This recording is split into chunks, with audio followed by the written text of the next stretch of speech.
Backwashing is a general term used to describe a rapid filter cleaning process.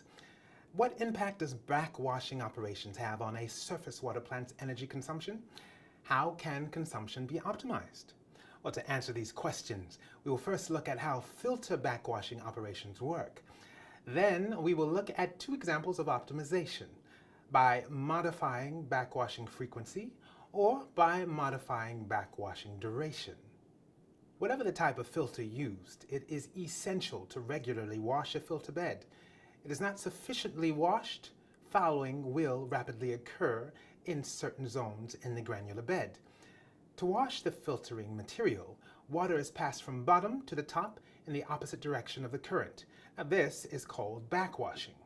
Backwashing is generally carried out using compressed air and water in order for the fouled media to be successively detached, put into suspension, and rinsed.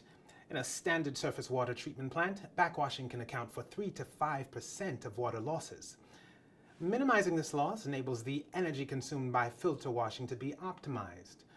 Many energy optimization measures can be envisaged by playing with the performance of backwashing equipment, the volume of water required for the backwashing phase, the duration of backwashing, or backwashing frequency.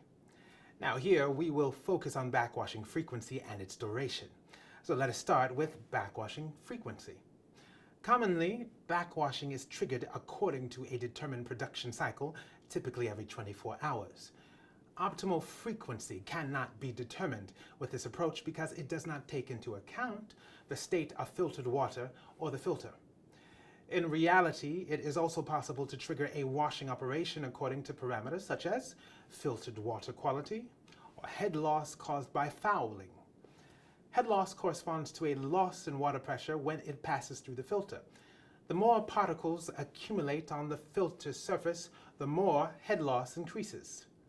For a gravity filter, head loss is characterized by a depth of water above the filter medium which increases and which may be measured by a water level sensor. A threshold value triggers a filter backwash operations. Lengthening the production cycles allows backwashing frequency and water losses to be reduced and thereby the related energy consumption to be reduced. Let us now look at another optimization method, which consists of modifying the duration of a backwash operation. Now, usually, this duration is set during the filter's commissioning period, but this is rarely reviewed by operators. It is therefore important to check that the duration of a backwashing operation is optimum. Now, to do this, it is possible to monitor the backwash effluent quality visually or by using a turbidity meter. At the beginning of a backwashing operation, the quantity of suspended solids in backwash water increases. This is called fouling removal. The remaining impurities will be gradually removed during this rinsing phase, which explains the decreasing concentration of suspended solids. It's when the concentration of suspended solids is equal to 0 that backwashing should be halted. It is then possible to shorten this rinsing phase by a few minutes without affecting the process efficiency. What you need to remember about backwashing. Well, in a drinking water plant, filter backwashing operations represent a good opportunity to optimize energy consumption. Now, indeed, it is possible in some cases to minimize washing frequency or duration in order to minimize water losses.